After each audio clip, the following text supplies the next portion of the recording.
Sveiki, aš Andrius, dauguma mane žinote kaip adventuristus, moto kelionių ir moto renginių organizatorių. Paskutinė mano kelionė buvo visai neseniai, prieš 2 savaitės, Marokas. 9 dienos, 2000 km enduro keliais. Šioje kelionėje aš klausiu savęs, ar važiuočiau kitu motociklu.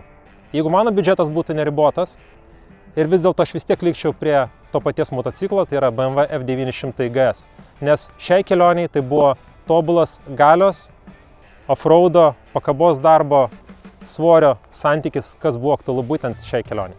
Motociklas visos kelionės metu tarnavo tiesiog fantastiškai. Neturėjome jokių gedimų, veikė labai patikimai, labai džiaugiausi pagerinta pakaba, šildomam rankenom, nes buvo dienų, kada mes turėjome -3, galite įsivaizduoti, koks tai yra jausmas, važiuoti motociklu prie -3 ir neturėti šildomų rankenų, ko mano kolegos, kurie važiavo kitokiais motociklais, to neturėjo.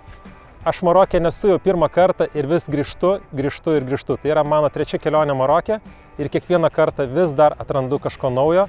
Ir Marokas yra iš tiesų kultūros prasme, motociklizmo prasme yra viena tobuliausių krypčių, kur galima vykti žiemos metu, pailsėti, pakeliauti, patirti.